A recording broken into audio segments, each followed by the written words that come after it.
রবীন্দ্রনাথ ঠাকুরের 2 বিঘা জমির কথা আপনাদের সকলের মনে আছে। বাবু বলিলেন উপেন এ জমি লইব কিনে। আজকে সিঙ্গুরের প্রধানমন্ত্রী এসছেন, চাষিদের থেকে যে জমি নিয়ে তার সভা হচ্ছে সেই জমির পারমিশন চাষিরা দেননি। কারোর থেকে 14 বিঘা জমি, কারোর থেকে 8 বিঘা, কারোর থেকে 7 বিঘা, কারোর থেকে 10 বিঘা সেই জায়গা অধিগ্রহণ করে কার্যত আজকে প্রধানমন্ত্রীর সভা হচ্ছে। এখন রাজ্যের বিরোধী দলনেতা বলেছেন যে ওনারা সব পারমিশন নিয়ে এই সভাটা নাকি করেছেন।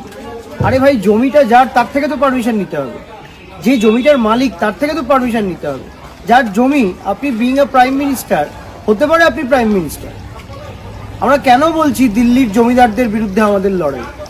ওই 2 বিঘা জমির বাবু জমিদারের সঙ্গে নরেন্দ্র মোদী জমিদার, একই মানসিকতার মিল। দেখুন, এসেছেন, সভা করেছেন, কিন্তু যাদের জমি তাদের থেকে কোনো পারমিশন নেওয়ার প্রয়োজন মনে করেননি। এটার থেকে পরিষ্কার হয় এদের জমিদারি মানসিকতা। বাংলার লড়াই দিল্লির এই জমিদারদের বিরুদ্ধে। আজকে সিঙ্গুরের মাটিতে এসে কালকেও যেমন ছড়িয়ে গেছেন, মা মনসা বলতে পারছে না, বলছে মা মনস্কামনা। এভাবে তো 2026-এ মনস্কামনা পূর্ণ হবে না। আর মানুষ জানে, সিঙ্গুরের যারা মানুষ, হুগলি জেলার মানুষ যারা 100 দিনের কাজ করেছেন, সেই 100 দিনের কাজের টাকা এই কেন্দ্রের সরকার কেটে নিয়ে চলে গেছে, আটকে দিয়েছে, দেয়নি। বাংলার মানুষের প্রাপ্য টাকা, বাংলার মানুষের প্রাপ্য রাস্তার টাকা, আবাসের টাকা, জল জীবন মিশনের টাকা, কেন্দ্রের সরকারের থেকে আমাদের বাংলার প্রাপ্য 20 লক্ষ কোটি টাকা, জিএসটির টাকা, সমস্ত টাকা আটকে রয়েছে। জবাব দিয়ে যান।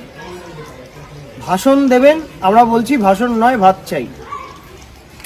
প্রধানমন্ত্রী আসবেন ইচ্ছা মতো, আর কারো জমি অ্যাকিউজ করে অধিগ্রহণ করে মিটিং করবেন, চলে যাবেন, জমিটাকে নষ্ট করে দিয়ে চলে যাবেন। এই জমিদারি মানসিকতার বিরুদ্ধে বাংলা লড়ছে, লড়বে, এবং 26-এ আপনাদের বিসর্জন নিশ্চিত।